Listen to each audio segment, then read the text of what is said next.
ചെമ്മീൻ മുളകിൽ വെച്ചതാണ് കേട്ടോ. അപ്പോൾ നമുക്കത് കറി വയ്ക്കുന്നത് കൊഴുവയും മാംസമുണ്ട് ചെറുത്. അപ്പോൾ അത് നന്നാക്കി വൃത്തിയാക്കി എടുത്തിട്ടുണ്ട്. ഒരു 7 സവാളേനെ എടുത്ത് നന്നാക്കി, പക്ഷെ 5 സവാളേനെ എടുത്തുള്ളൂ.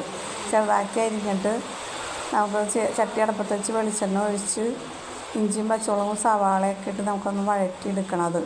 വഴറ്റിയിട്ട് ഉപ്പിടണം കേട്ടോ. വഴറ്റുമ്പോൾ ഉപ്പിട്ടിട്ട് നല്ലോണം വഴറ്റിയതിന് ശേഷം നമുക്ക് മുളക് പൊടി, മഞ്ഞൾപ്പൊടി, മല്ലിപ്പൊടിയും കൂടി ഇട്ട് സാധാ മുളക് നമ്മൾ ചാളക്കറിയൊക്കെ വയ്ക്കില്ല, അതുപോലെ തന്നെ ഉള്ള ചെമ്മീൻ കറി കുടപ്പുളിയൊക്കെ ഇടണം അതിനകത്ത്. എന്നിട്ട് നമുക്കത് ആവശ്യത്തിന് വെള്ളം ഒഴിച്ച് നമുക്ക് ആ സവാളയും മുളകൊക്കെ ഒന്ന് വഴന്നതിന് ശേഷം വെള്ളം ഒഴിച്ച് നമുക്കത് ആവശ്യത്തിന് ചാറാക്കി എടുത്തതിന് ശേഷം നമുക്ക് ആ ചെമ്മീൻ അതിൻ്റെ അകത്തിട്ട് വേവിച്ച് നമ്മൾ ചാളയൊക്കെ ഇടണമെങ്കിൽ ചെമ്മീനിട്ട് നമുക്ക് നല്ലോണം കറി പറ്റിച്ചെടുക്കണം.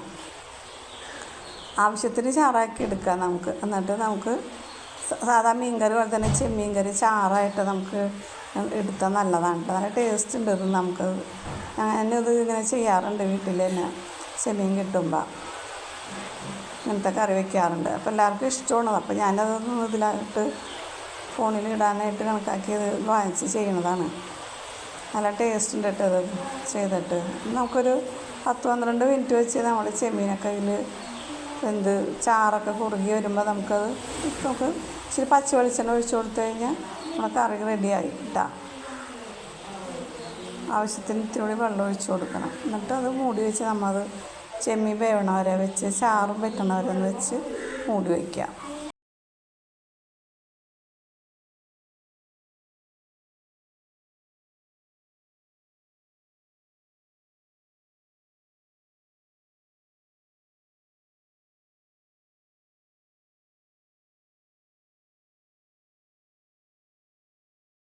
കറിയൊക്കെ നല്ല ചാറ് പാകത്തനായി കറി റെഡി ആയിട്ടാണ്. ഗ്യാസൊന്നും നിർത്തി നമുക്ക് മൂടി വെച്ച് വെളിച്ചെണ്ണ ഒഴിച്ച് കൊടുത്താൽ നമ്മുടെ കറി റെഡിയായി.